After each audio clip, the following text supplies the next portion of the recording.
Welcome to ESVN, the Emma Sports Vigeland Network show. My name is Emma Vigeland.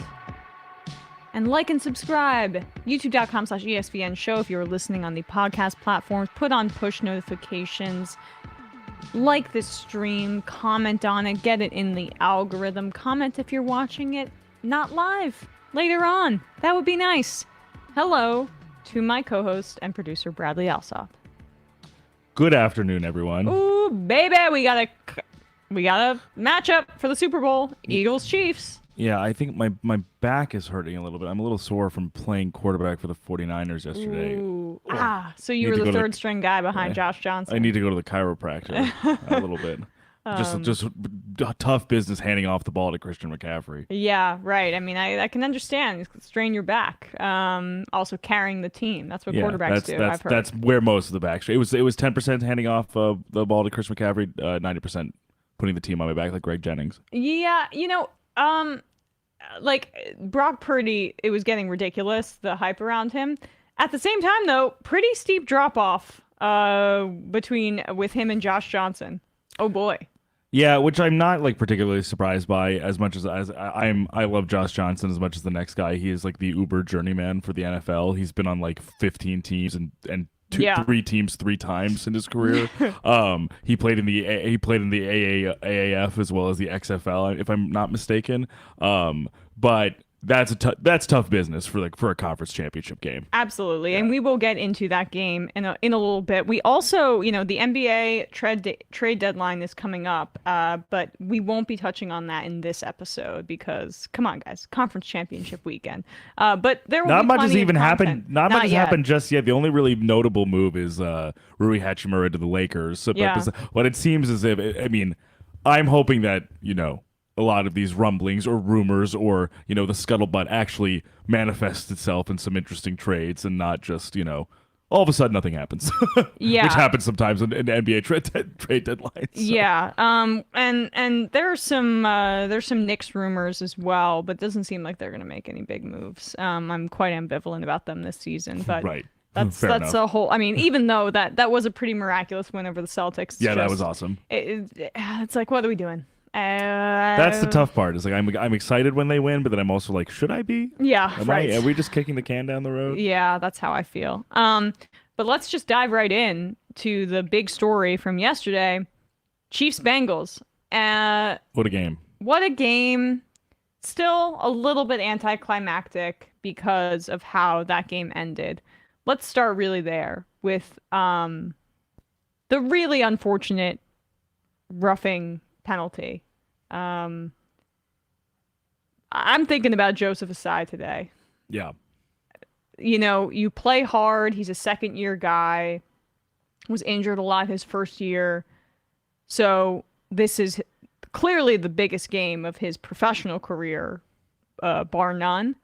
And to have that happen, to feel like you lost the game for the Bengals when there was no guarantee that the Bengals would prevail in overtime, but certainly it did ensure that they could not come back in overtime. And the way that Mahomes was looking towards the end of the game, I think you could reasonably say that the Bengals probably had like a 55 to 60% chance of winning that game.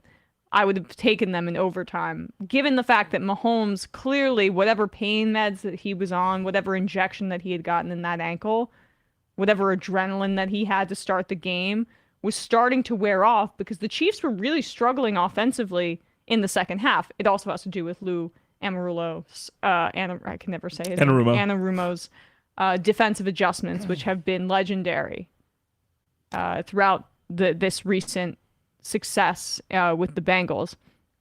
But man, let's play this clip of Jermaine Pratt coming out, walking into the locker room. Put a break screen on. Sorry, meant to put you on. Oh, good. Let's play this Jermaine Pratt thing here because I don't want to show the video of Ossai crying on the sideline. I mean, the CBS cameras lingered on him enough There was also footage of Ossai in the locker room being asked about this by reporters, and BJ Hill, former Giant, taken 69th overall, named BJ, whatever. He was essentially telling the media to back off, but this is independent of Ossai in general. This was just like the frustration in the locker room that was palpable. And you don't usually see these moments. Pratt, as he walked in. Oh, nothing! This motherfucker last year! The fuck? Why the fuck did you cut the quarterback?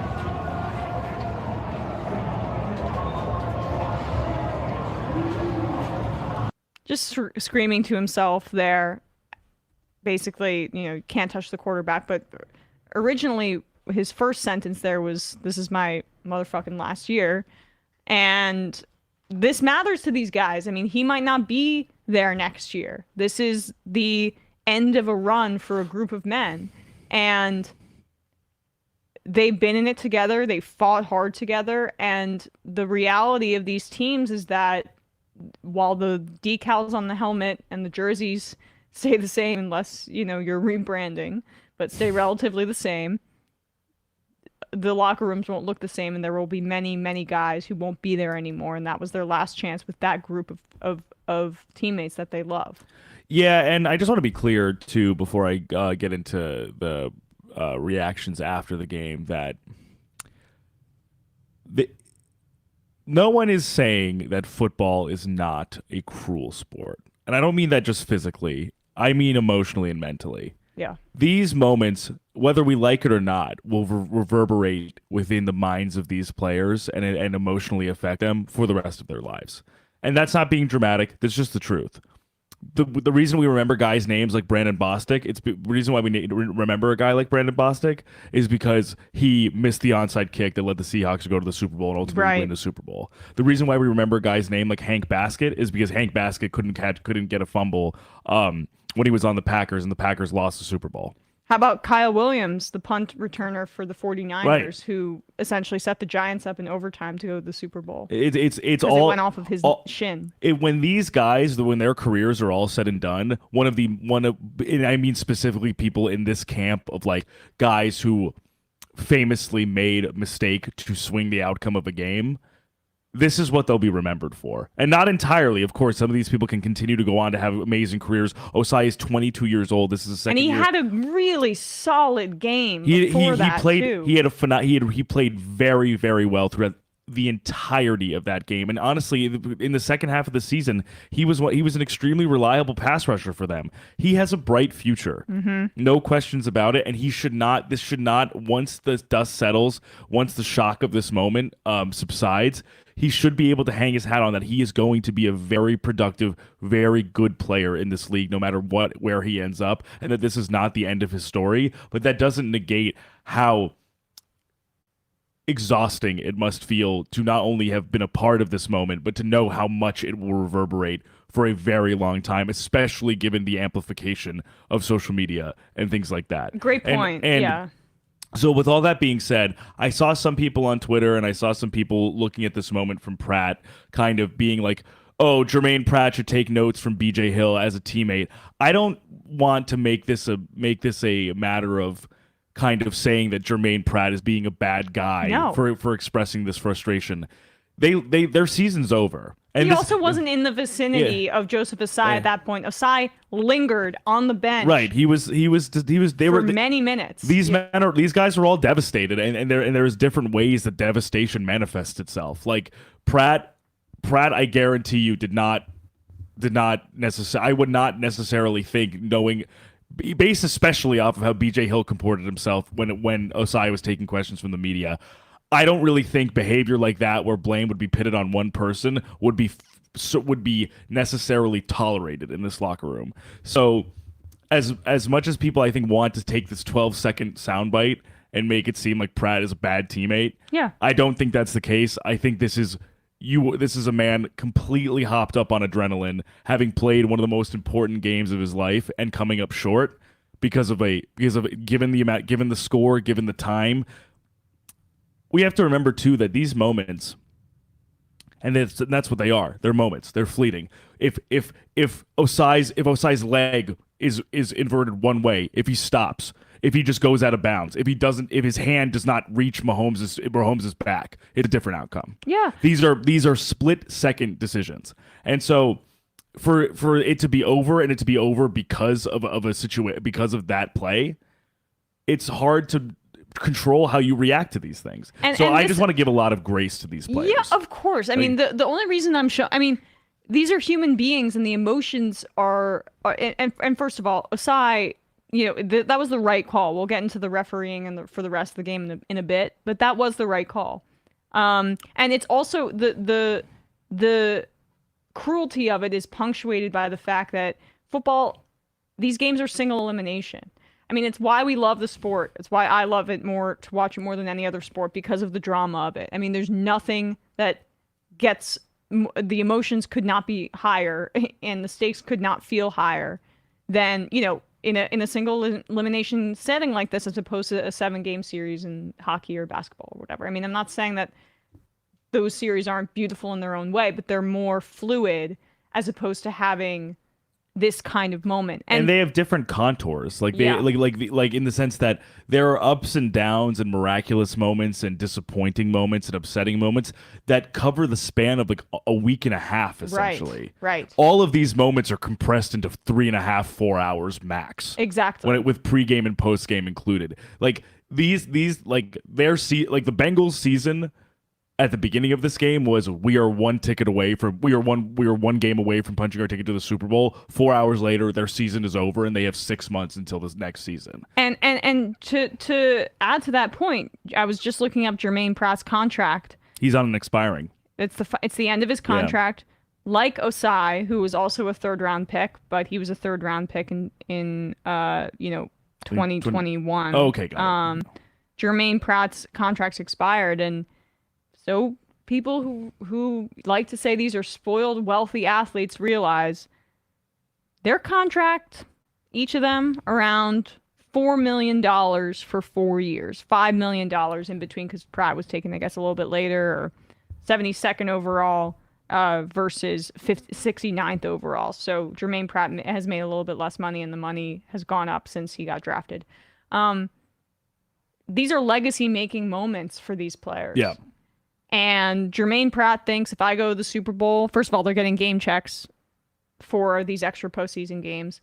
Jermaine Pratt thinks if I go to the Super Bowl, I make a play, I can cement my legacy, get a big contract, and then maybe have a little bit more money that I make in 3 or 4 years left that I have in the NFL, most likely, set my family up for the rest of our lives. Like, this doesn't, I know that for everyday people, wow, $4 million over 4 years, that sounds like a lot of money. Well, this is what they've trained to do, and they're trying to cash in right now on one particular moment. And there's a limit on this career. There's always a limit. It'll be over soon. And a few people were highlighting how Pratt had trouble tackling Isaiah Pacheco, and being like, oh, like this is what you were doing while you were critiquing Ossai.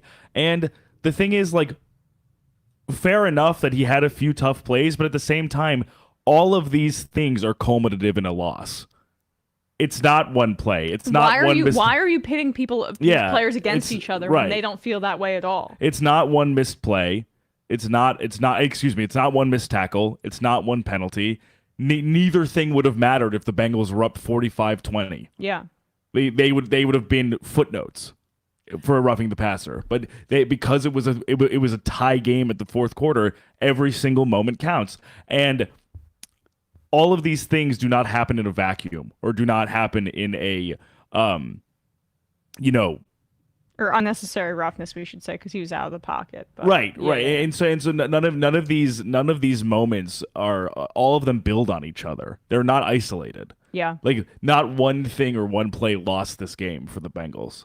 Well, but in the context of the score, in the context of the time when it happened, this is the swinging play. But I always look at these things where with the idea that they always matter within the context that they are played. Yes. A roughing the passer penalty doesn't really matter if your team is up 4 touchdowns.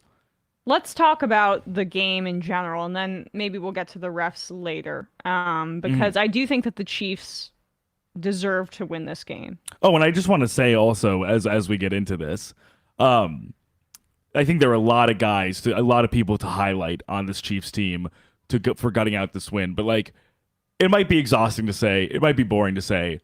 I think Patrick Mahomes is the best quarterback of all time. Of all time. And I don't think I've ever seen or will ever see anyone play the position like he does. I don't care how many other Super Bowls the rest he wins. I mean, it absolutely doesn't matter. Like in my opinion, if he loses to the Eagles again, we're gonna have this. I tweeted this like 2 or 3 years ago saying if Mahomes gets one Super Bowl, it's gonna be the same conversation about Aaron Rodgers that we're having, who I felt during his heyday was the greatest quarterback of all time that I've ever seen. You can kind of see things falling apart. Maybe him not having the mental fortitude or leadership skills to actually be the GOAT. So I'll eat crow on that. But there's no hint of ego with Mahomes. He's like the ultimate team guy. He is incredible off schedule, improvisationally. We all understand that. And he was doing all of the stuff that he did on one leg. But he was really working the pocket this whole game. Absolutely, 100%. So, I mean, honestly, the narrative about him and the magic that he can make, that's all just gravy. Because if you isolate him to being in the pocket, he's still one of the top quarterbacks in the NFL. It was a credit obviously to Reid's offensive scheming that this happened as well, but you know, while they were really having a lot of trouble basically getting anything going on the ground, he was hitting shovel passes or essentially passes that resembled laterals to Isaiah Pacheco to kind of stifle the Bengals defense because they were doing their absolute best to blitz and get home on Mahomes, thinking that he wouldn't be able to escape them.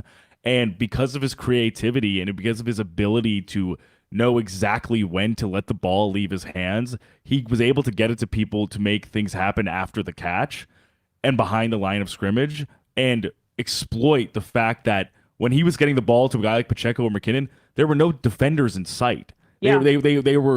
They were having to close really hard and from a distance to get to those guys. And when he wasn't doing that, he was gashing them with Marquez Valdez-Scantling. Well, that was amazing too to see MVS kind of step up in this role, and frankly, especially when they needed him to. They really need. I mean, Kadarius Toney went down, shocker. Sorry, a little salty about that, but he's I don't know what's going on with him. It's just like. He's very dramatic. But Juju Smith-Schuster as well. Yes. They had to which led them to trot out Marcus Kemp, a wide receiver that had literally played like 8 to 10 offensive McCole snaps. Hardman also got injured. And McCole Hardman got injured. So they were just completely without receiving depth, and MVS was still able to make plays, a little bit less so in the second half because of those great defensive adjustments by the Bengals, as I mentioned, and because Mahomes was beginning to start to feel his ankle because of the adrenaline wearing off and the painkillers most likely. But the Bengals, I mean, they were not able to really get pressure on him in the way that you could see on the other side of the field.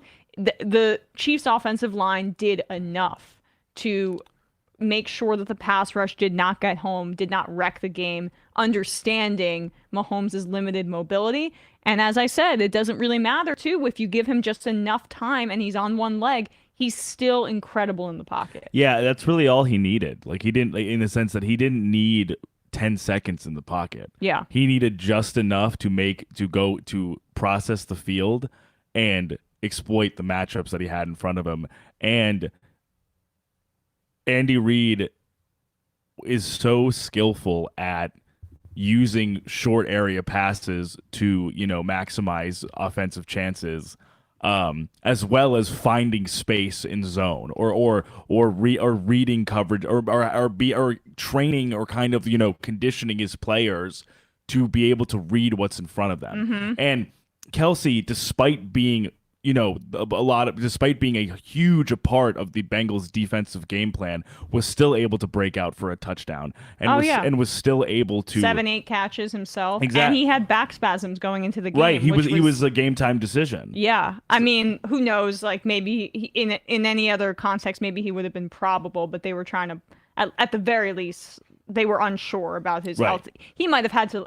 They were, Romo was saying at the start of the game, maybe he'll have to leave if he has a spasm, and that's scary because Kelce's the linchpin. But Right. Kelce got the bulk of his catches in the first half as well. Again, Right. The Bengals actually were successful at clamping down in the second half, but it didn't matter. I mean, Mahomes went for 326 yards. Yep.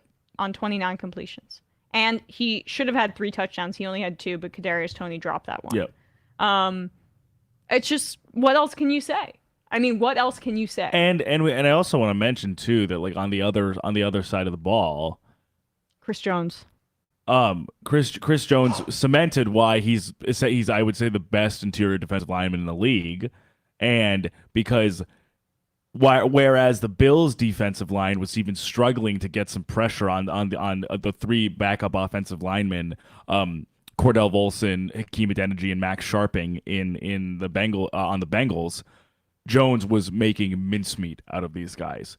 Burrow got sacked 4 times in the first half, 3 times in the first 8 minutes of the game. It looked like it was like, oh my God, they won't be able to complete a pass for the first 10 minutes of the game. And which made them, I think, adjust their offensive game plan a little bit, which I think to some good effect, to a decent effect, because basically what Burrow needed to do is either get the ball out immediately to either Sharping or to either Pirine or Mixon, the running backs, or take a chance with the weapons that he had, which was the right thing to do. Jamar Chase and T. Higgins both had 2 or 3 absolutely one-of-one fantastic grabs for huge yardage. The one on 4th down in double coverage for Jamar Chase, and T. Higgins on that near that right pylon for that toe tap touchdown. Both just fantastic plays, just knowing your personnel and taking a chance for them to perform and for them to make things happen.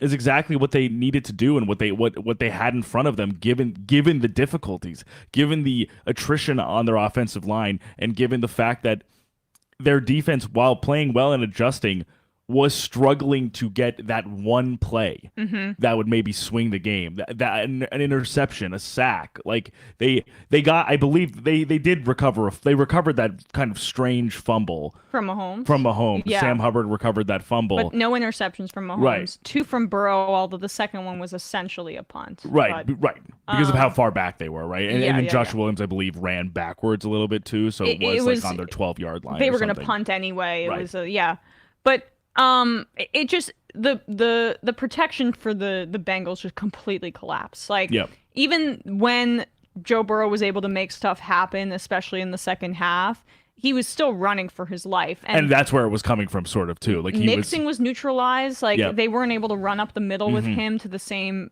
extent that they were in the Bills game. Again, highlighting how the Chiefs' defensive line much more talented than the Bills. And Hayden Hurst, who I still think is underrated, started to get going in the second half. And there were a few, the miraculous plays that you talk about, the Jamar Chase 35-yard catch in double coverage, the great touchdown pass that was perfectly placed to T. Higgins, and that Hayden Hurst catch on 3rd and that was 16, phenomenal. Yeah, that was a great catch. When it was like, oh my God, that the Chiefs could seal this game right here. And then, unfortunately, though, on that drive, Chris Jones sacked Burrow again, and then they had to punt it. And it still seemed, though, like the Chiefs were continued to struggle a bit in the second half on offense. And then, of course, the Ossai play happened, and Butker was able to drill in that field goal. And I think this goes to show you, though, that a 23-20 game, 2020 going into the final minute, these teams this is the definition of an evenly matched game.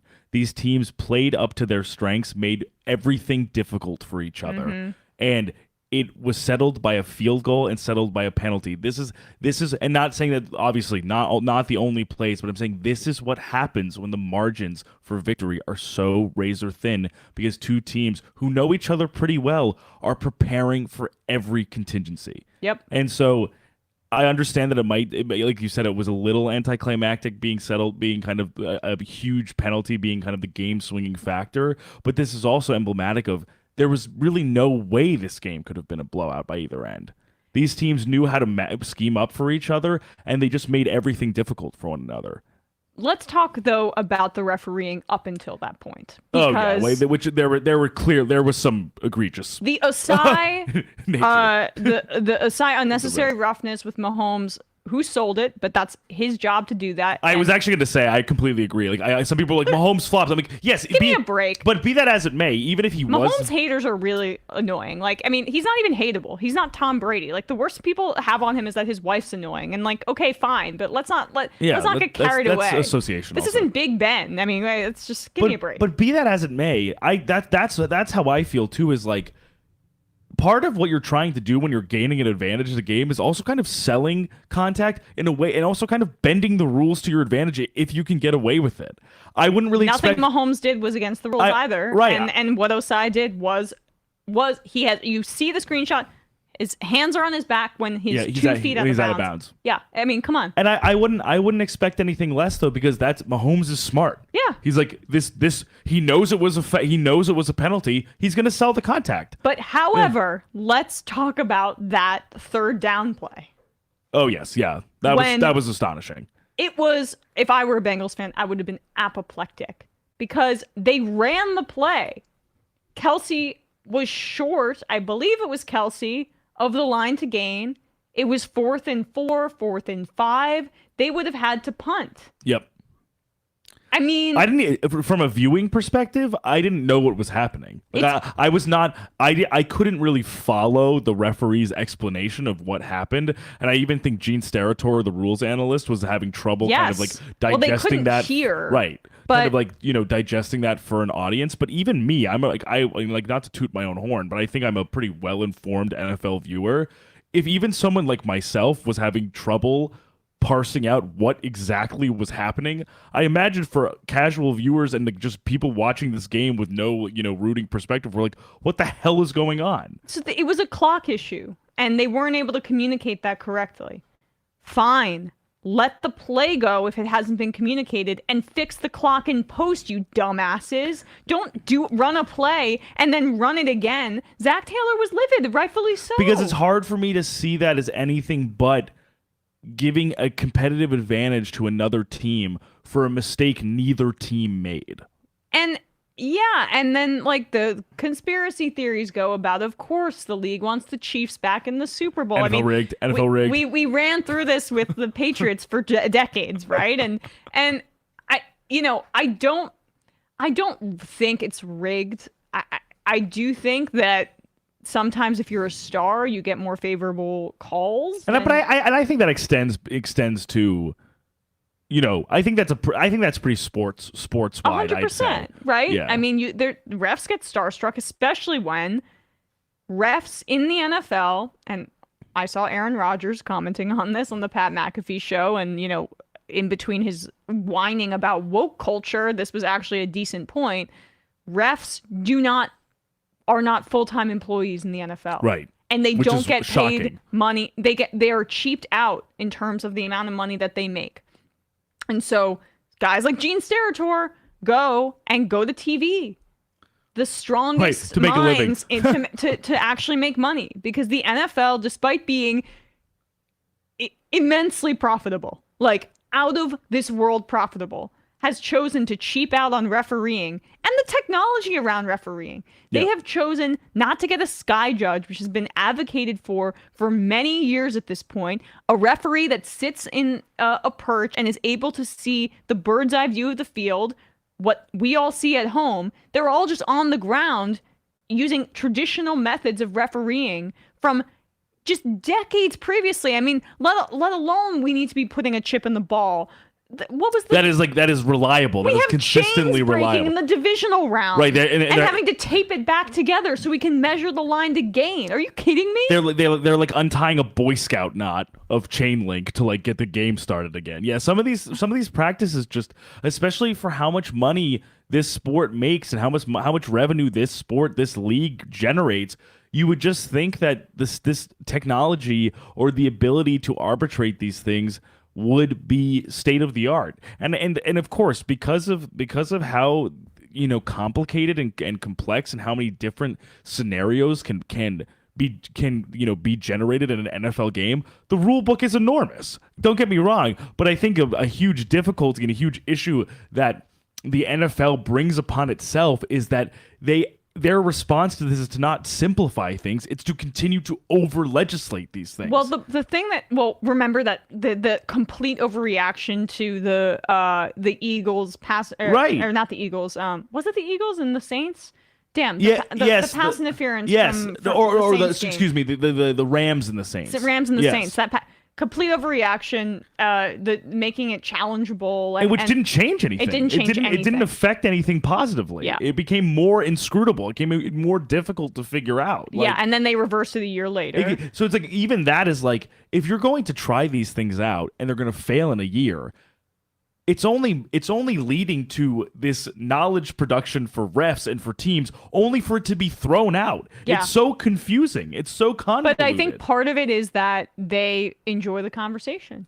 They want people talking about the games, and talking about the refs means you're going to be talking. So, exactly. So all press is good Stone press. Age practices. Yep. To referee these games, and we'll have a million.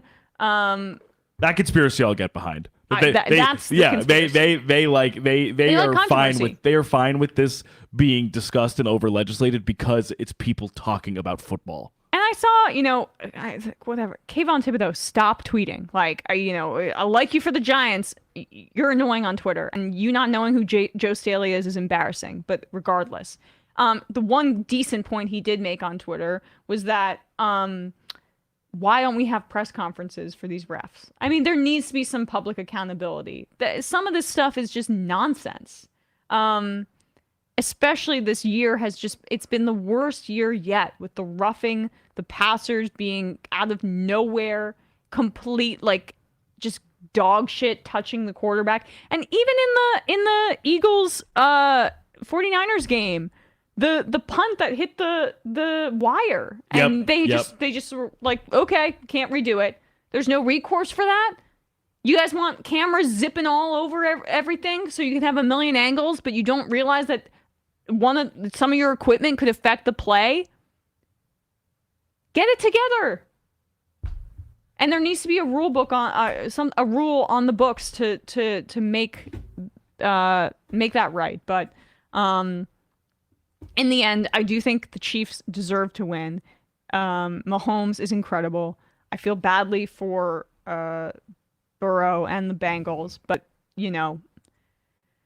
I think they've got one more year. Maybe they can keep T. Higgins before they have to also extend Jamar Chase, and hopefully they can be back next year. And here's the thing with them in terms, if we want to give a little post-mortem, is that I'm obviously an impartial observer here, and I think this team did a really, really great job this season, especially after looking like there was a bit of a sophomore season hangover from the Super Bowl for them in the first 5 weeks, where the Lions still couldn't protect Burrow despite the investments, where Burrow was having trouble not turning the ball over. Yeah, he had that appendix removal that kind of made him get off to a slow start. Yes, exactly. Like, there was just a few things where it kind of seemed like maybe this season would be a little off kilter for them, but then they adjusted their offensive scheme in a really, really helpful way. Their defense came on really strong. They ripped off a huge winning streak that propelled them to this game. I still think they should hold their heads very high, and I think, like you said, if they can keep this offensive core together one more season, if they can continue, the difficult thing I think for them is less the offense, because like you said, with Jamar Chase and T. Higgins, I think it's not this season, right? In terms of, actually, have they already paid Jamar Chase? Have they? No. Okay. They're going to have to pay Joe Burrow. He's there, so all of them are still kind of on like sort of market friendly deals, they right? could probably tag Higgins, right? And I need to look more into this, but it starts to get dicey after this year. So with that being said, I'm more interested in knowing that a lot of these defensive players were mid-tier to like kind of like middle high tier free agent signings. How many of them are in Jermaine Pratt's situation, where they're on an expiring contract? Can they keep Pratt? Can they keep Von Bell? Can they keep Logan Wilson? Can they keep Akeem Davis-Gaither? Can they keep who am I forgetting? There was one guy. Well, they're gonna let Jesse Bates walk. Jesse Bates, I'm assuming would fetch a pretty high price. Chidobe Awuzie once he's healthy. There are a lot of moving pieces, I think, on this defense because of how they're constructed, and hopefully, if they can continue to at least maintain or retain some of these guys while filling out the defense the way that they've been able to do so well, I really think they're still going to be in a very good position in the AFC. Obviously, it's just, it's hard to have a short-term memory after something like that, but hopefully they will be able to swallow this pill and and come back, excited to and motivated to get back to where they were. But at the end of the day, I think for us fans, it's amazing to see what happens every time these two teams face off. 100%. Let's move to the other game here. I mean, this game was less a game and more like performance art. That was sad. That was just a sad way to go out for the 49ers. I wanted a good game. Oh my God.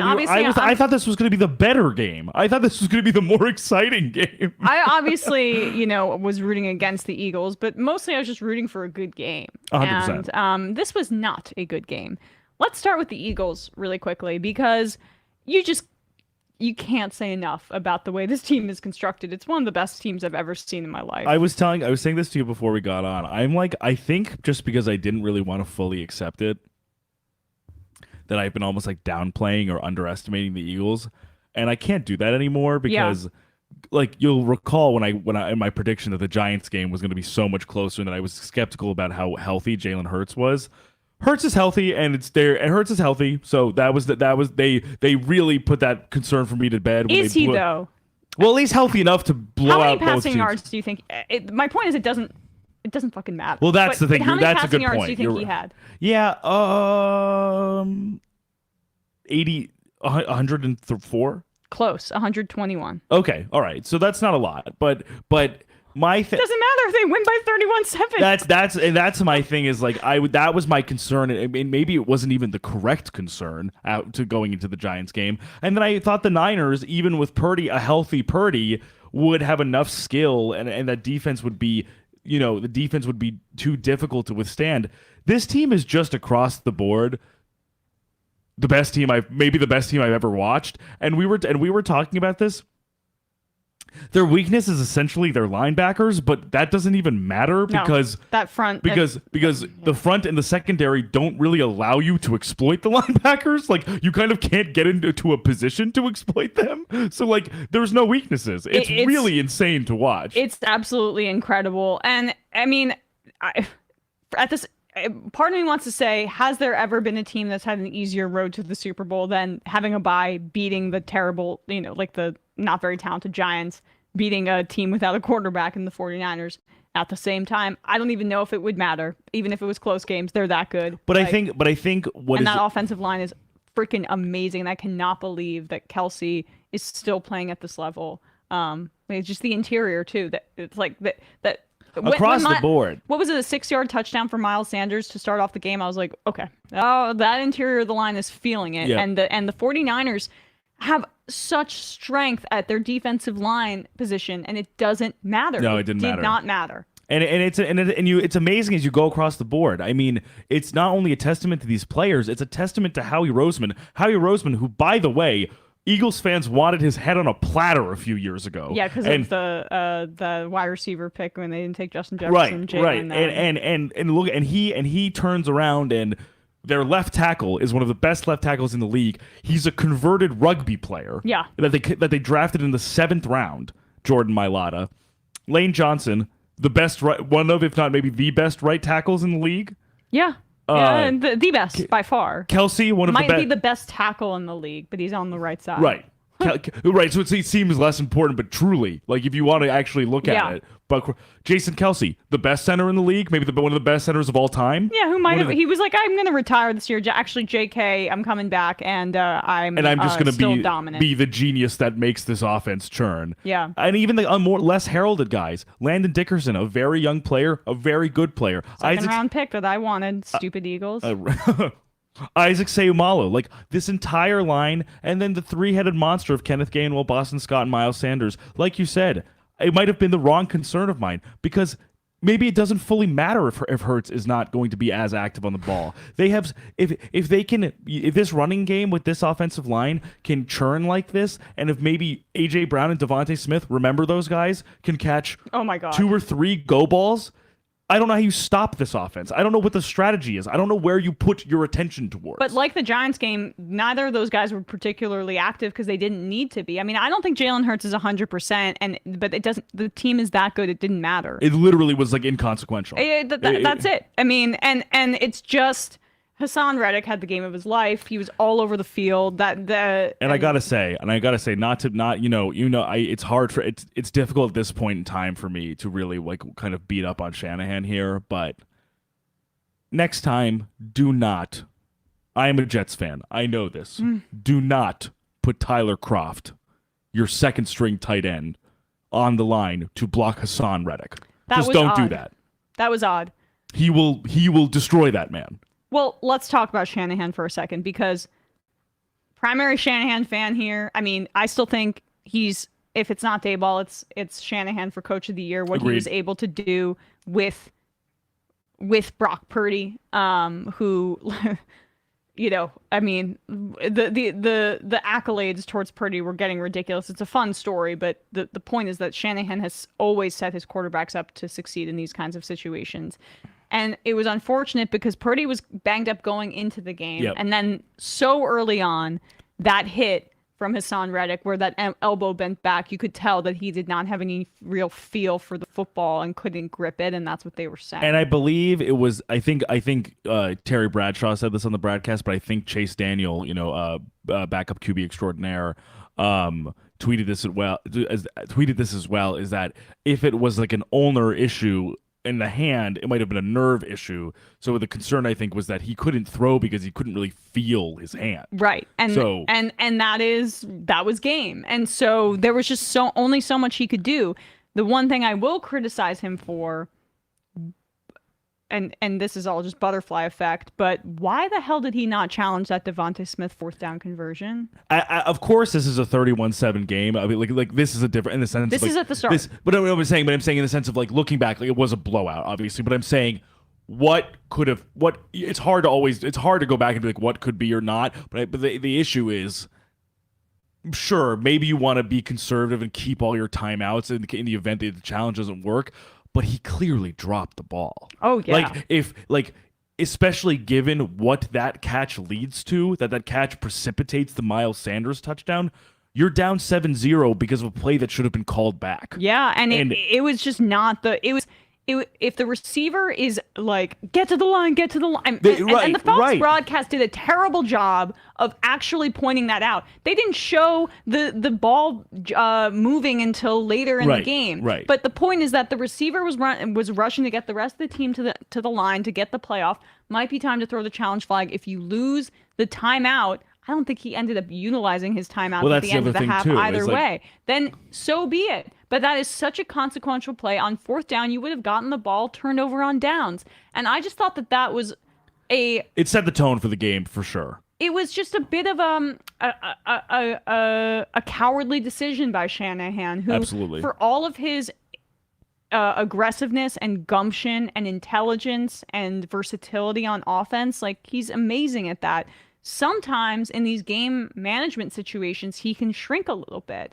And I just thought that was shocking given, the fact that like Purdy as your quarterback was banged up going into this and you were going to have to play through your defense. So do that. And that was a situation where your defense actually did get the stop on 4th down. It's one of the few areas in all of his coaching that I think he's legitimately conservative. Yeah. Like, it's not situational. Like, I think he is legitimately conservative about in-game clock management clock management or challenge situations. Yeah. Or conversion situations, like going for it on 4th down. That in-game stuff, he's not conservative when it comes to scheming. He's not conservative when it comes to how he manages plays offensively. He's very conservative about in-game decisions.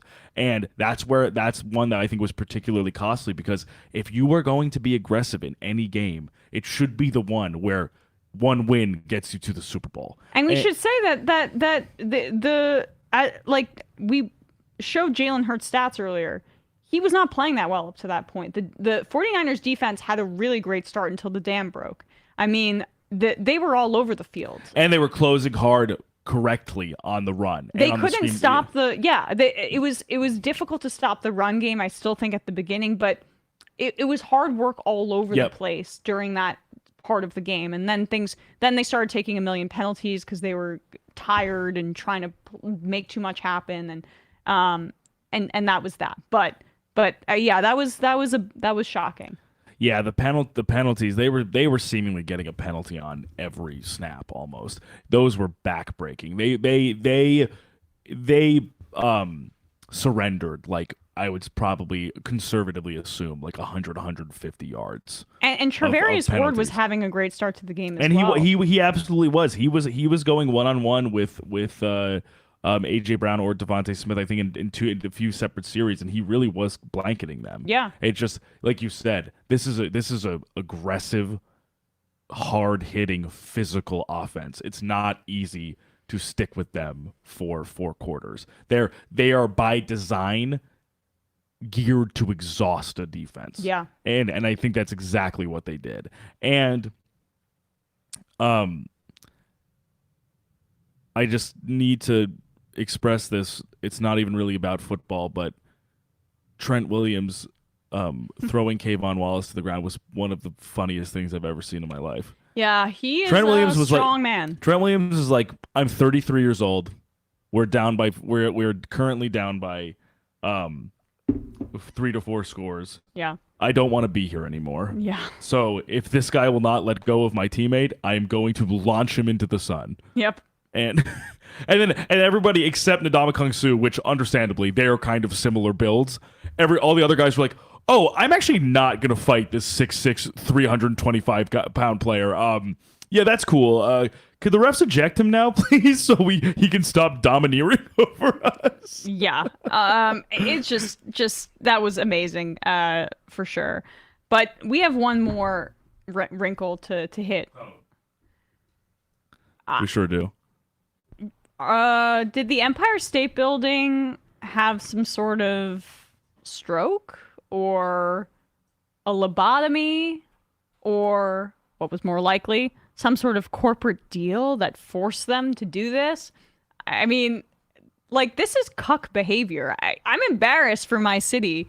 Why the hell would they change the Empire State Building lights to green and white? Fly, Eagles, fly. We're going to green and white in honor of the Eagles NFC Championship victory. Let's scroll down and read some of the comments on this here. Because people were mocking them. Wrong city. Did y'all lose a bet? They're repping the 6th borough. Theory. Maybe they had this color ready for the Jets and they were tired of waiting. Sorry, Bradley. What is this? I mean, later they changed it to the Chiefs colors, so that's what makes me think it was some sort of deal that they had to do. But I don't know. This seems like a bad idea. Like, I can't see the city of Philadelphia ever lighting up. I don't know. What's it's just kind of humiliating, because, like, how much clout has New York as a sports city lost? Yeah. Where they need to, like, where the Empire State Building needs to maybe ostensibly, I don't know, like, get to some sort of short-term contract with the NFL to use the lights on the Empire State Building and promote them. That's got to be what it is, right? And especially negotiating this, probably knowing that the Eagles have a good chance of being one of the teams where you're going to have to do this. It's like, sure, I mean, get your money, I guess, Empire State Building, if you don't have enough private funding to begin with. But, like, at the same time, like, this is a huge loss for Someone New York needs City. to This is a huge L. We're taking a massive we as a city L. are taking a massive L, and Philadelphia is currently running circles around us because of they beat the Giants last week. Right, and the capitulation both on the field and off is becoming overwhelming. And I think we need to shut the Empire State Building down, at least its Twitter account, until we figure out what the hell is going on. The Liberty Bell should be red and blue. The Comcast Center, red and blue. Do it tonight. Yeah, dude. Yeah, congrats. Take matters into your own hands.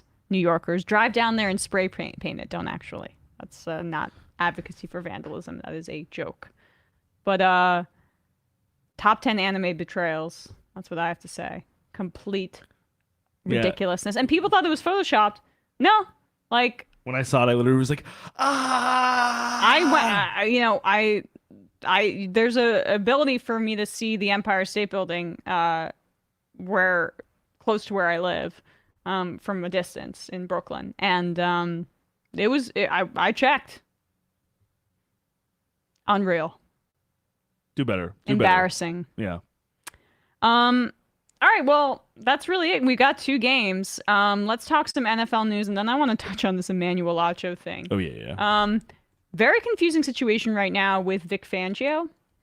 Conflicting reports. Tom Pelissero tweeted out yesterday that the Dolphins had agreed to terms with Vic Fangio to make him the highest paid coordinator in the NFL per multiple sources, and he leaked the terms of the deal.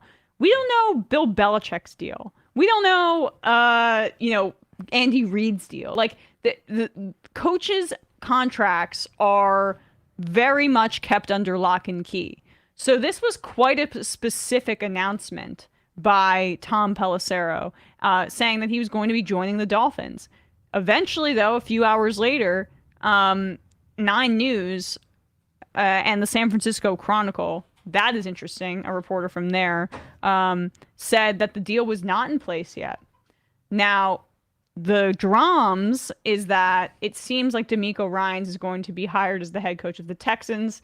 He was drafted by the Texans. Maybe they just have a previous relationship with him, and hopefully he gets some contract. Speaking of contracts, I hope that guy gets some contract guarantees so he's not the 3rd black coach that they hire to one and done when they have a terrible season. But for me, this seems like the hire that they're going to want to do to actually take them over the top. So I have hope for him if that ends up being the case. And J.J. Watt, interestingly, posted a photo of them as teammates, just with no caption, I believe. So curious also if maybe a sticking point, and I mean sticking point not in like a bad way, I mean in the sense of like maybe what might help Ryans' longevity there if he does end up becoming their coach is if JJ Watt is like a high profile assistant. Oh yeah. Because of their relationship, I imagine Watt will be very vocal in like both supporting his coaching candidacy and if he is coach, supporting him as a coach through tough times, because This is a blank slate. This is a blank canvas of a team. They have 2 first-round picks, 2 top 15 picks. They can get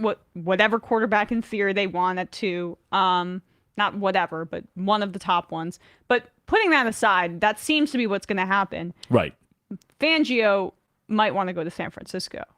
And that's why he's putting the brakes on this Dolphins announcement. And if I were him, I'd probably want to go to San Francisco too. And I think it would be, I initially thought this was an enormous coup for Mike McDaniel. Oh, yeah. That to have the offensive mind of McDaniel combined with the legendary defensive mind of Fangio, who, while maybe not having either like the temperament or like kind of the organizational prowess to be a head coach super effectively like when he was in Denver, he is, by all accounts, a unbelievable defensive coordinator and one of the like most legendary architects of defense that we know in the NFL to this day. Yeah. So he is the guy on any staff if you can get him as your defensive coordinator.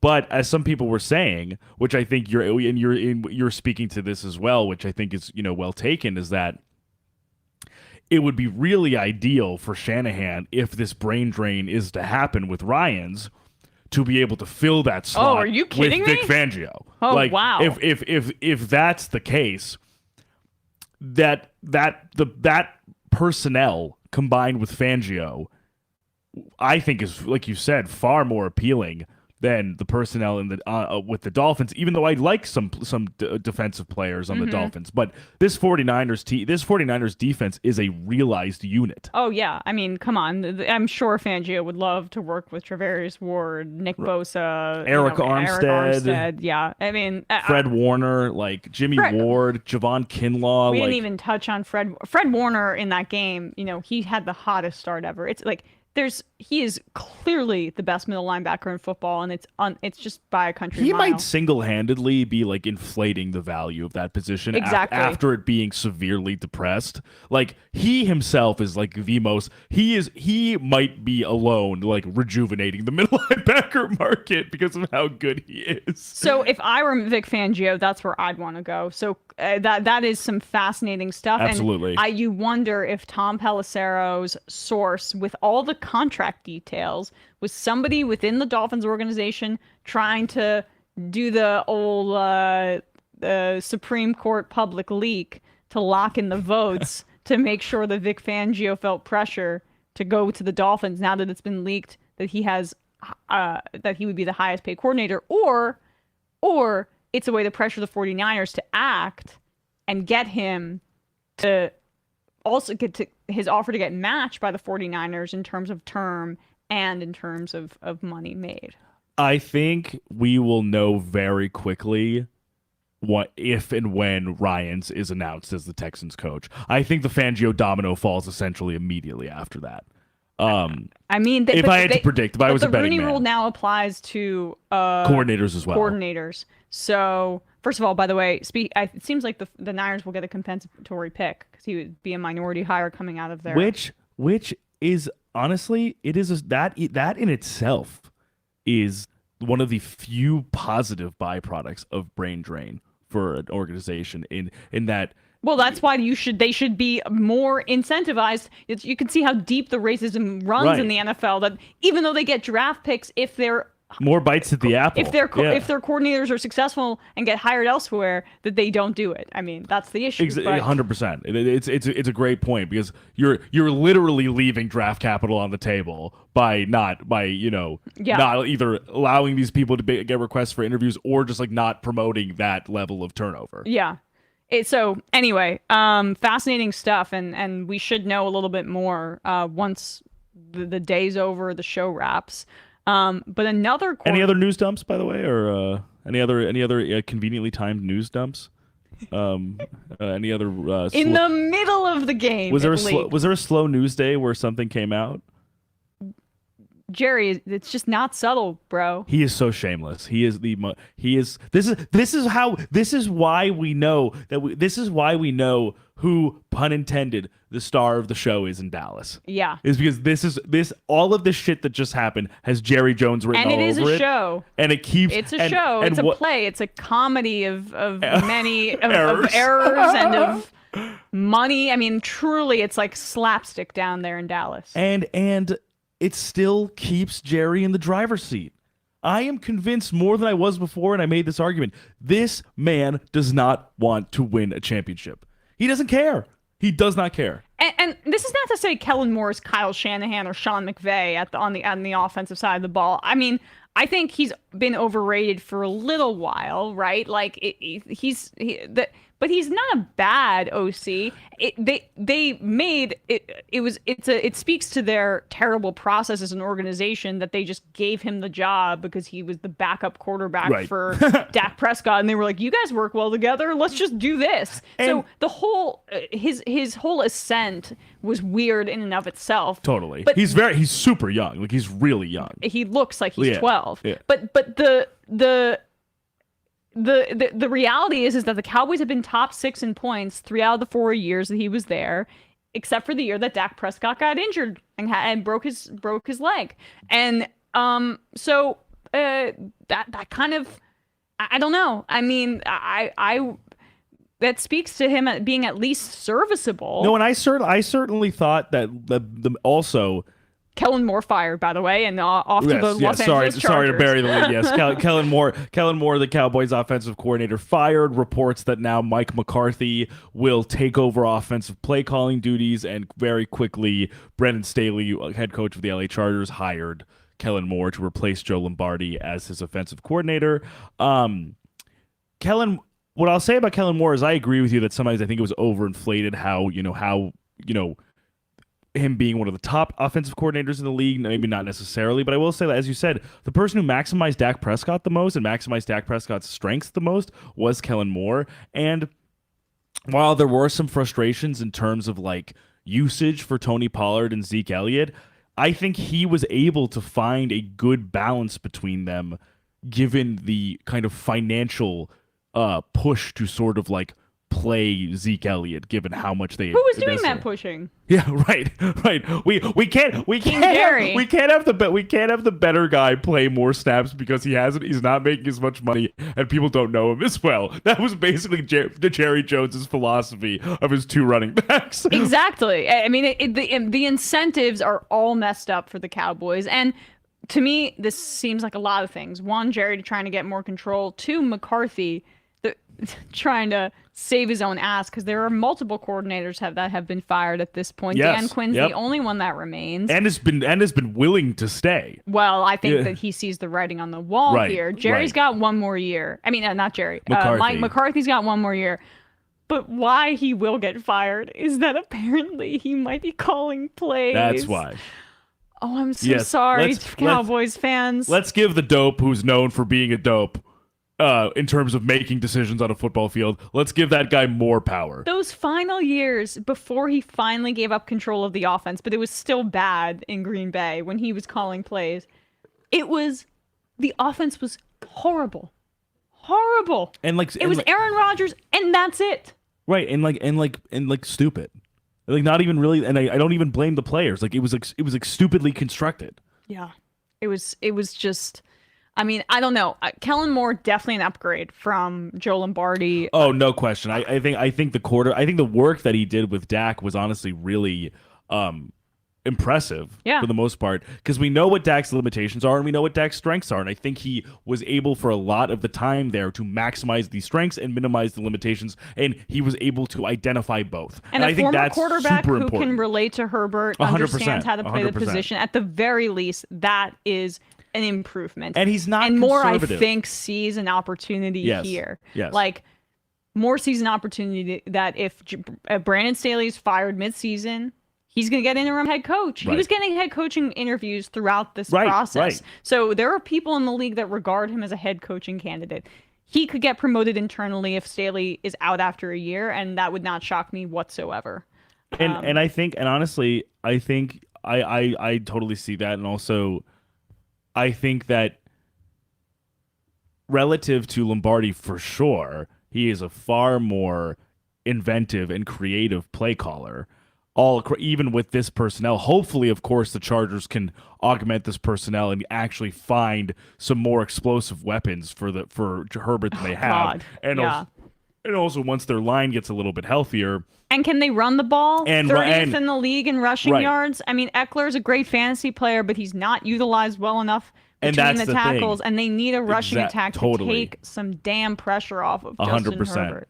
Can they make their running attack basically where it's not just like bubble screens for Austin Eckler or running him straight into the center of the line? and I think if there's any guy to do that, as we saw with what Moore was able to do with Dak and with Tony Pollard, I think he will have some interesting ideas to bring forward to a team that is desperate for interesting ideas. Yes, and the line, when healthy, is decent. It's on the ascent. It's on the up. Absolutely, agree. And so I think Zion Johnson will only get better. A healthy Rashawn Slater will help things so much more. Even guys who were not as heralded coming into the season, like Jamari Salyer and Trey Pipkins, were playing well in relief of Rashawn Slater as he was injured. So, I mean, if they can ideally get better play and more consistent play from Corey Linsley and Matt Filer, who are the kind of the older guys in the line, like, that would be great. But I think, like you said, I think this line is ascendant, and I think if they can sort of retool a little bit, this will be a fun team. Yeah, but it's the same shit different. This is what I feel like we're going to come back to this And you know what? They're going to win the Super Bowl next year. Yeah, right. It's the same shit, different day with the Chargers, and I talk myself into it every year.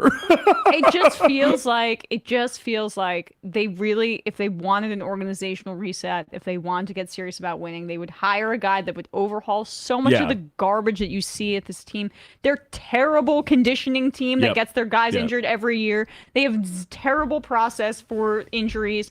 I mean, the game management, the screwing things over. They need a veteran, like, actually proven guy like Sean Payton, but they're not willing to pony up the cash, so they're just going to tweak this. Brandon Staley will get fired after a year. Kellen Moore will get promoted. He'll be the head coach.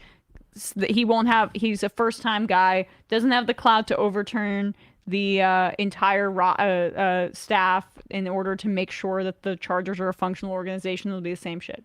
And I think there's definitely weight. Sorry to be pessimistic. No, but I've had this conversation with myself like 500 times about every iteration of the Chargers, where I'm like, this might be it. They're gonna do it, like, and they just don't do it. Like, so I totally understand. Like, we're gonna have to see this actually work for any of our skepticism to be lifted. And I agree, though, because this is the only really unfortunate part of the situation, beyond there not being any willingness for a huge overhaul, a la firing Brandon Staley and starting fresh and trying to revolutionize this team as opposed to kind of just fix it at the margins, is that the reason why that can't happen is because there's also some level of ownership capture like there is in Dallas. Yeah, it's a similar thing. It's for cheapness as opposed to It's not for clout. It's not because Dean Skelos wants or Spanos wants to be the star of the show. It's because he doesn't want to pony up cash to make the team better. Yep, exactly. All right, we're moving along here now. Let me read some INs, and then we'll get into something that maybe people are not as aware of. Prairie Fire Kowalski, howdy. Does or has ESVN covered how Donald Trump won the senior club championship at Trump International Golf Club? He wins every year. It's not worth covering. Somehow the first you're hearing of it, please look into it for about 3 minutes, and you'll see why it's hilarious. We will look into that. Thank you, Kowalski. Majority Report wardrobe coordinator, Chiefs fan. It's not Burrowhead anymore. Me, yeah, it's referee head now. Chiefs fan said that. Yeah, the Burrowhead thing came out of nowhere. Here's my little rant. Do it. Why? Like I find Kelce really funny and interesting on his podcast, and he seems like a smart guy. But it seems like since Gronk, every tight end's public persona has to be white frat boy loud person. And pro wrestler. Yeah, I'm just like, I know you're not an idiot like Gronk, Kelce. Like, I've heard you on the podcast and you're funny. So I don't know. I think it might just be like adrenaline and sort of being thing. Like, and also I think a huge theme of what we're seeing in a lot of these teams is great teams buying into this nobody believes in us. It was so ridiculous. We are being slighted narrative. Yes, the Chiefs are slighted. The Patriots used to find a way to find out. Like, fascinating. It was the same thing with the Warriors. It was the same thing with Georgia going into the TCU game. Somehow these juggernaut teams find ways to be like, we are the underdogs. Yeah. And so that's why Kelce's cutting a promo against Mike Hilton saying Burrowhead, and Mayor Aftab Puraval of Cincinnati making a joke resolution about Burrow taking a paternity test on stage. It's like, guys, the reason why they're doing these things is because they haven't won anything. Yeah. It's to galvanize them. Yeah, right. I'm surprised you guys are giving it more putting more gas on this fire than just letting them be like, all right, these guys are losers. Like our mayor's not doing that. Like, we don't need to. We won a Super Bowl. Yeah. It's just, that's fascinating to me, where being we people were doubting us. It's like, who was doubting the best quarterback of all time with one of the best tight ends of all time on one of the best teams of all time getting to the Super Bowl? Yeah, no one was. But I mean, they do have to find a way to get that and that's us it, against right, the world mentality. 100%. So I'm being a bit of a downer. I just feel But I totally see what you're saying. I totally see what you're saying. Maybe I shouldn't say this, but every white guy has got to get a job in media when they're that's what Kelce's doing. He's teeing himself up for a media job after this. Oh yeah, and he'll get it. And he'll get it. Why Julian Edelman is a cheater. And he took PEDs, and yet he's on these ads that I see him all the time. It's like, can any black veteran or former player get a fucking job in advertising and cash in? Or does it always have to be every marginal white guy on these teams gets rewarded with these endorsements? It's just I don't know. It just bothers me. I just am curious also, just as a sidebar. And Kelce's not marginal, but Edelman's not a Hall of Famer, okay? Did Cecily Strong quit SNL to do this full time? Is she now just Flo from Progressive? I love her. She's the best. I think she's. But she's making me angry. She's just cashing out. I mean, fine. Do your thing. Do your thing, Cecily. Get the bag. Right, but you were beloved, and now everyone hates you because everyone can't. Because we see you every 5 seconds. Stupid. And why does she get to be herself, but Paul Giamatti has to be Einstein? It's excessively strong. You play yourself. Paul, I think we're going to need you to be Albert Einstein. Right. Paul Giamatti, Oscar nominee. You should just be Einstein. You have to put on a wig and a mustache and say, my network has gone kaput. Oh, you just gave me like complete chills down my spine. It is. But I see what you mean, though, in the sense that it's interesting because it seems like you said that, especially knowing how some of these things go, now that we're seeing Gronk get a seat at this table now as a broadcaster, is that maybe some of this stuff, more than I thought, was like kind of auditioning for the next chapter that's in what their Kelsey's career. doing.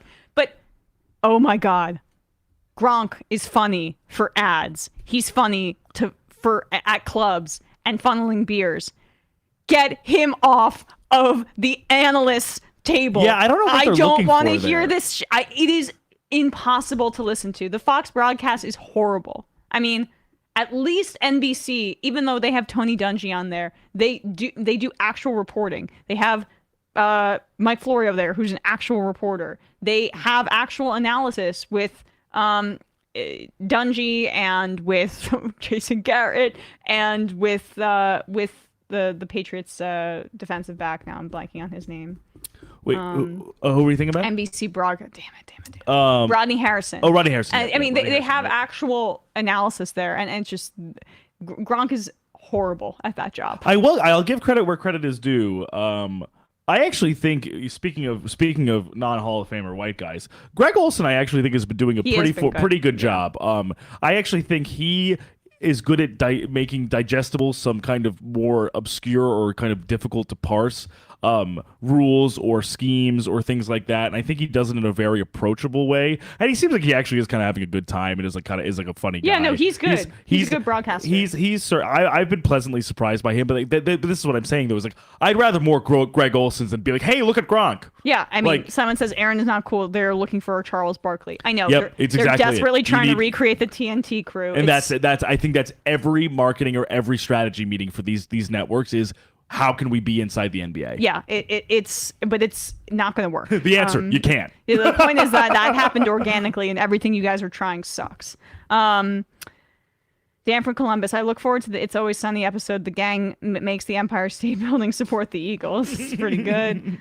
Skippy, how about Pat Bev's antics? I mean, he's incredibly insufferable, but I am amused from the outside. That camera thing is the funniest tech I've ever seen anyone get. Yeah. Like, he must have asked a reporter, like, give me your camera. Yeah. And they were like, what? Did you see if he... I didn't see the full play, just saw it on Twitter. Like, did he grab it out of his hand, or did he... No, I don't know how he obtained the camera. Or the camera. Okay. He just went up to the ref with the camera, and the ref was like, you can't show me a camera. like he was so beleaguered. He was That's like, hilarious. He's like, and listen, guys, just to say, I know refs have tough jobs, but this is their job, and that's why I think it's important for them to be scrutinized, and especially if things are not up to par. Like we said, from a labor perspective, they aren't treated particularly well. But I think if the NFL wants better refs, and as a viewing public, of course, we want them to be better refs. You have to actually invest to make them better refs. Yep. And this is sport. This is across the world of sports. The thing we're just talking about. LeBron looked like he was sometimes in like nature documentaries when someone like a poached animal or something like that is like slowly like shot or yeah. It's just like LeBron was going through like 5 stages of grief and like five He was 5 to 10 wailing. seconds. He jumped in the air. He fell to the ground. He had his head in his hands. He was literally in basically a fetal position for like 20 seconds, and like that's how egregious he felt that foul was to have that reaction. And it's sport. It's across sports. Like, that was a very clear foul, and like and a decisive one. It kept the game tight, and they lost in overtime. Yeah. Like it's been a bad year absolutely. for refereeing. Okay, we'll read some more IMs in a sec, but I want to talk about that. Oh, well, first I want to note salary cap's going up. Oh yes, I saw that record high. Very exciting. Okay, now that we have that out of the way. You might have seen a guy named Emmanuel Acho trending for a few different reasons. Emmanuel Acho is the analyst who infamously called Justin Herbert a, quote, social media quarterback. Essentially saying that he's not a winner and a lot of other standard bullshit. And it caused a bit of a firestorm, rightfully so, because it makes no sense. But what Emmanuel Acho has now cornered the market doing is he has a show called Uncomfortable Conversations with a Black Man. And he's a part of this kind of crossover between, I think, conservative media, and he probably would not identify his show as a conservative show. I think it is.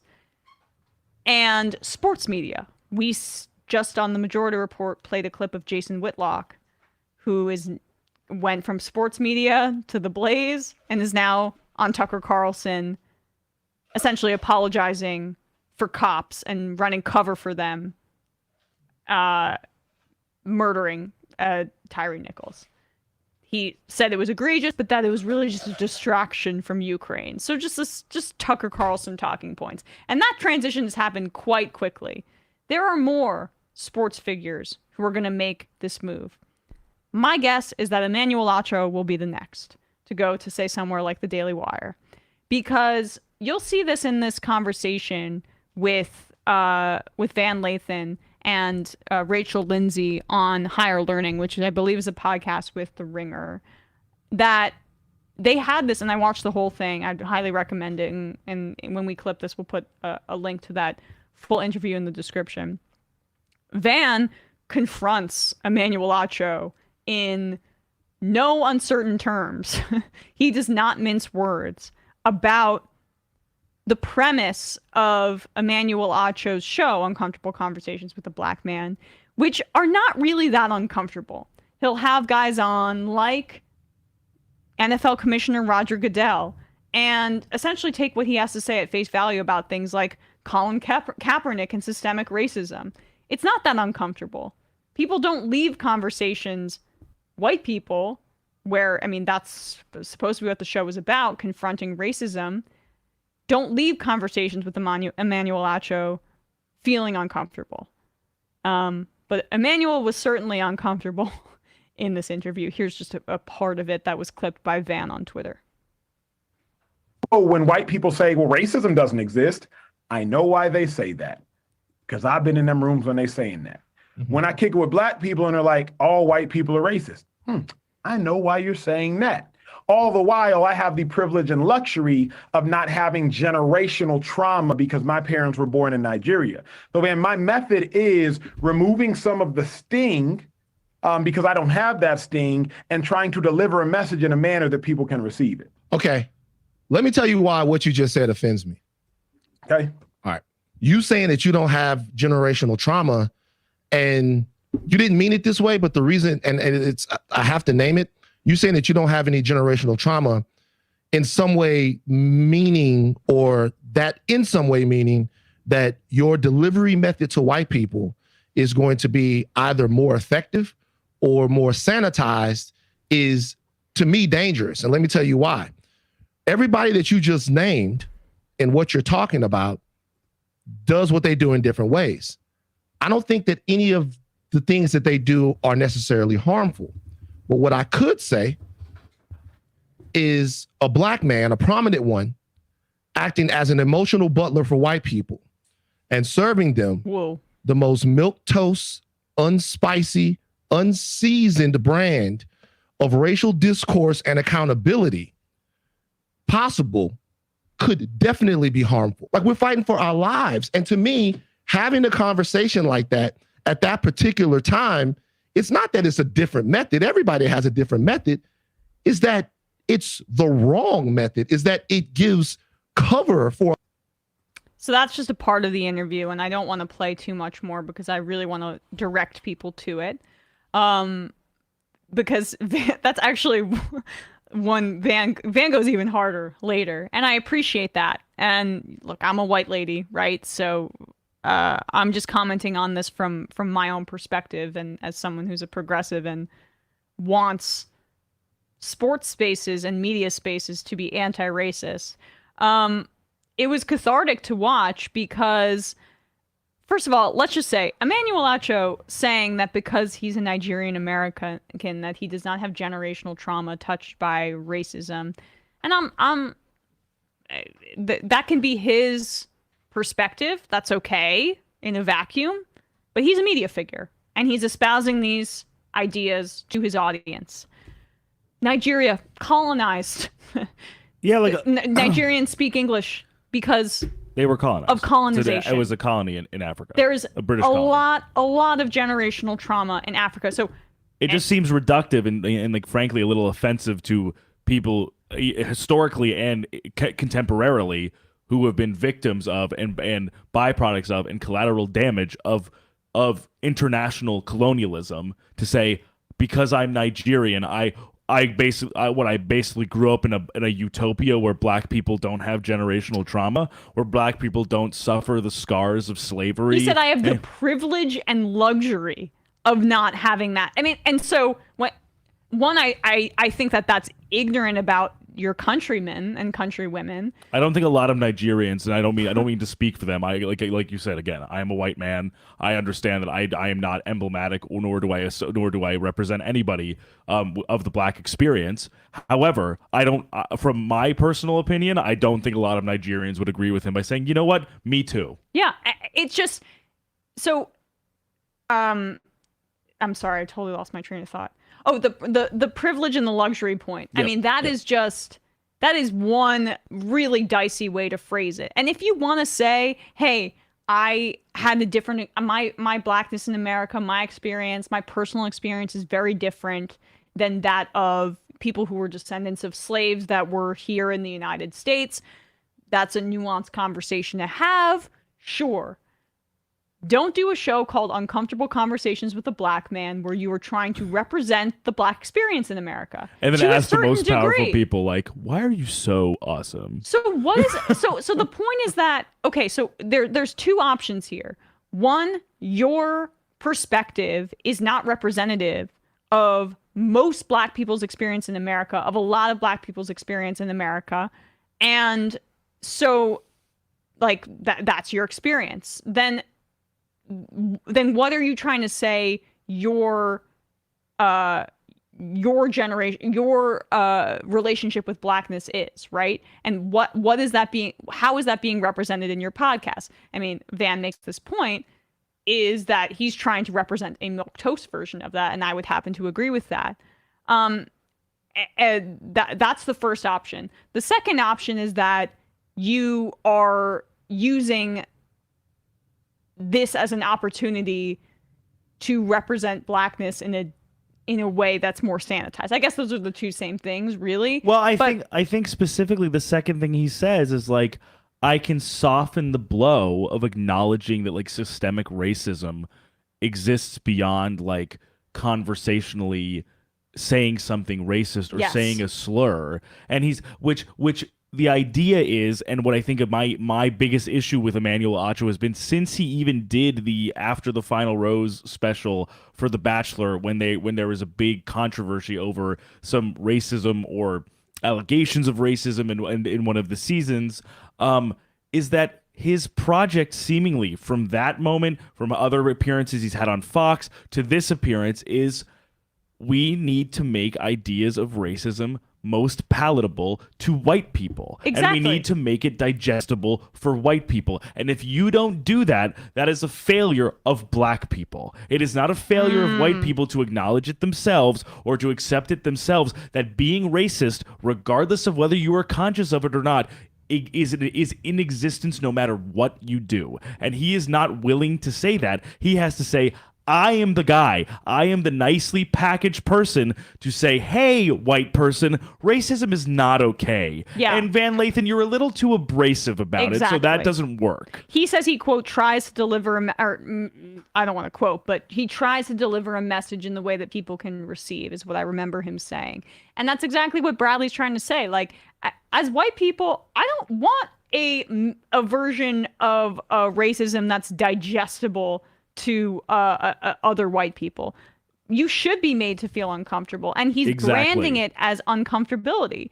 Then actually imbue your show with some uncomfortability. What Van advocates for on Higher Learning, from everything I've heard from him, what I heard in this interview, that's actually uncomfortable truths, uncomfortable realities. And so when you claim that you are so edgy and all you're doing is essentially seeding, framing, and agreeing with white people and white power players like Roger Goodell, who have been presiding over systemically racist actions, including those towards Colin Kaepernick, Eric Reed, others speaking out against police brutality within the NFL. When that is your branding and that's how you're presenting yourself, you are moving the conversation backwards, because the white people that watch your show say, well, that's uncomfortable, but I felt completely good about the conversation the whole time.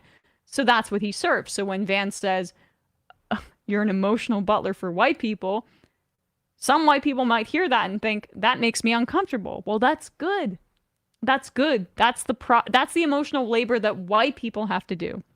Like, Black people are constantly having to experience emotional labor, and because our entire media ecosystem, including sports media, is geared towards white people. I was just doing like a mini rant on how it seems like every white athlete just gets an endorsement deal after they're done in the NFL. Black guys, no matter how good they are, it's much more of a struggle. You have to be whimsical, like, or quirky, like Marshawn Lynch, and then maybe you'll get some Skittles deals. But Gronk on every ad, Julian Edelman on every ad, right? Like, whiteness is so, our culture is so biased towards whiteness that there should be media sources where white people can have that challenged. And Emmanuel Acho's show pretends it's challenging, but it's actually just making white people feel warm and cozy. And I mean, later in that interview, I said Van goes in even harder. Emmanuel Acho gets defensive and says he's being ambushed, and there's been a controversy about that. But just watch out for him on conservative media. I think he's an up and coming star. Yeah, if he goes the route of Will Cain and ultimately leaves ESPN, I mean, in the Will Cain vein, leaves his post either at Fox Sports and Will Cain's case, it was leaving ESPN to become a full right-wing reactionary on Fox News, being the weekend anchor on Fox and Friends, and being the male host on Outnumbered. If Emmanuel Acho reaches that perch, it would be seemingly pretty fitting for him, because then he could rebrand himself from the guy who has uncomfortable conversations with a black man to being the guy who has comfortable conversations with a bunch of white people. Happy trails in the future, happy trails. Emmanuel. And come on the show anytime you want. Oh my God, that would be hilarious. I promise, as a producer, I will not mislead you. No, it'll just be about this. Majority Report wardrobe coordinator Will Cain, Clay Travis, Jason Whitlock, and now Emmanuel Acho. The I know nothing about sports to I know nothing about politics pipeline is a real thing. Yeah. Antifa Lockhart. Okay, so hear me out. We all know what Lovie Smith, future statue in Arlington Heights Walk of Fame, did on his way out the door in Texas. But the Chicago Bears of Arlington Heights, leave Bradley alone. Traded horde of picks to San Fran. 6 years later, Vic Fangio, guy responsible for making Matt Nagy look good, also goes to San Francisco. Hashtag NFL rigged much. Put down the peyote, Antifa Lockhart. Yeah, hey, the cork board with all the string. Yeah, exactly.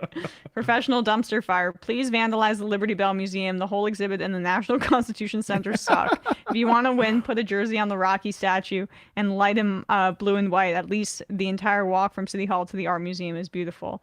Yeah, all I remember is going there for a class trip. And yeah, I would like to go back as an adult. I had this similar experience with Boston when we went in May for the MR show, and I loved Boston. I loved like being there and like being like, I'm like, oh, this is actually like a really cool, fun city that I had only been to, like you said, for like a high school history trip, right? History class trip, and I'd like to do the same with Philly at some point. Yeah, I've My best friend lived in Philly for a little while, so I actually you visited. I visited a lot, but like that was in our most drunken days. Maybe a little hazy. AKA like God, like I feel like senior year and the 2 years after college, I was just like, still bar hopping and stuff like that. I mean, I did nothing this weekend, and it was the happiest I've been. Oh yeah, no, I I'm pretty allergic to like leaving my apartment in the winter. I think it's my hibernation period. Oh, look at that. Left Reckoning. It's Matt. Yeah, I see Matt in the YouTube chat. There hey, he Matt. is. Hey, Matt. If you do a basketball stream later, I'll join. Maybe not. We have to have Matt on soon to yes, maybe, now you're gonna be out, so we'll yeah, maybe that might be a good opportunity. And also we're getting closer to the All-Star break, so now things will be heating up. See, we're gonna corner him into doing it on the show right now. We're wrapping up, just a few more items, and then we're going to get out of here. Skippy says maybe Jalen Hurts is the GOAT. Yeah, it's just, I saw Old Takes Exposed tweeted out this quote from Chris Sims, essentially saying that the Eagles would still be pretty damn good with Gardner Minshew as their quarterback, and it was one of the few L's that Old Takes Exposed had, because everyone was like, this was the wrong game to tweet this. He has 120 yards passing, which is true. It's not an insult. I don't understand why every fan base needs to think their quarterback is a top 5 quarterback. It's just not the case. The Eagles team is one of the most stacked teams I've ever seen in my life. Take that to the bank. You guys might win the Super Bowl when you don't have a top 5 quarterback. That's incredible. And also, I genuinely don't think this year he's been at all like disrespected. Like, absolutely not. He's one of the 3 selections for potential MVPs for MVP this year. He had a fantastic season. He's been incrementally improving as a quarterback since he got into the league. He's a great quarterback. Yeah. I just think well, great. I mean, I guess I might be slightly higher on him than you. I also just think maybe he still has ways to go ceiling wise. Yes. But he's not. My thing is fundamentally, he's not Joe Burrow, Josh Allen, or Patrick Mahomes, and that's my tier. I think everybody. I would still take Lamar Jackson over him. I would still take Justin Herbert over him. And that's mostly from a ceiling. I would take Trevor Lawrence. Yeah. I would take and I agree with those 3 in the sense, because I think there's still youth there. There's still similar levels of explosion and scrambling ability and arm strength. I think there's a real argument to be made for those 3 guys, despite playoff success, because I don't think playoff success is the only metric to indicate who is a better quarterback or not. If you guys want playoff success and Super Bowl wins to be determinative of your feelings about a player, go watch ESPN, go watch FS1, go watch that garbage. But if you want to actually understand how sports work, listen to other alternative podcasts. I'm not saying we're experts here, but quarterback wins are not stats, period. It's why I will never, ever buy into Tom Brady being greater than what I'm seeing right now from Patrick Mahomes. I understand longevity matters, but what Aaron Rodgers and what Patrick Mahomes are at their peak is better than Tom Brady, period. And I'm going to end the show on that note. And then, just sit with that. Just sit with that. It's the truth. I just think from my perspective, I just see it more like I personally just don't see it from like team success or wins and losses is just the only factor, the primary factor to determine who is a better quarterback or who has a higher level of potential or who is someone I'd rather build a team around. Yeah. I would love to see what Justin Herbert would look like on the Eagles offense. They have built that team around Jalen Hurts, and that's incredible. But he is a part of that system. He is not a transcendent quarterback in terms of, he is a system quarterback in the high end of a system quarterback. Absolutely. But he's a system quarterback. You can't put him on the Houston Texans and say that he would have 6 wins, right? I don't think that he could. And I understand that these are counterfactuals and we can't prove them necessarily, but I just think like based on different circumstances, that context matters a really great deal. It does not follow that Jalen Hurts would be the same quarterback with a team that has Devontae Smith, A.J. Brown, the best offensive line in the league, and 3 great running backs, compared to a defense that just set records for sacks in the NFL season. So I mean, we're top one of historic pace compared to them in the regular season, compared to potentially getting drafted by the Texans and having like Chris Moore and Jordan Akins being your receiving talent, having 5 no-name linemen except Laramie Tunsil, and like, I don't know, Royce Freeman as your running back. It's just it's night and day. Context matters. Yeah, it matters so much. And context matters, and it doesn't take away from your team's performance. Like, I don't think Eli Manning is a Hall of Fame quarterback. Do you understand that? I'm a Giants fan. Eli Manning is not a Hall of Fame quarterback. He was a product of a great defense, and he played great in that 2011 season. He also was insane with interceptions in the regular season, and at the end of his career was incredibly conservative and cost the Giants many games. I will never sit here and try to be a homer about this stuff. I'm just calling it like it is. Okay. With that said, gut feel, Bradley, if you were to take a pick today in the Super Bowl, who are you taking? I can't pick against the Eagles again. I'm taking the Eagles. Damn. I think it'll be surprisingly close. I don't think they're going to blow out the Chiefs. I really don't. Even given what they did to the 49ers defense, I think Spags will have a tall order ahead of him, but I do think he'll be able. We talk about single game planners. Spags is also one of the best. Yeah. Spags is a psycho. Spags is like, Spag goes for broke every playoff game. So I think he'll have it, but this team I think is just too talented. I think I'm taking the Chiefs. Oh. But again, I mean, to me, it's just, I think that the defensive line is playing out of control for the Chiefs right now, and they've been great. They can do enough. And I think the most important matchup will be Chris Jones and the interior of the offensive line. Like who will win that matchup? Who will win those matchups? Andy Reid gets revenge. That's the yeah, it's amazing. Yeah, Andy Reid revenge game. Yep. All right. Well, with that said, we're gonna wrap up and head out. Bye-bye. We will see you on Thursday, and not sure what we're going to talk about. Maybe we'll take just full calls on Thursday. Yes, we should. We'll make up for it. We promise. Yeah. All right. Appreciate it. Bye, guys.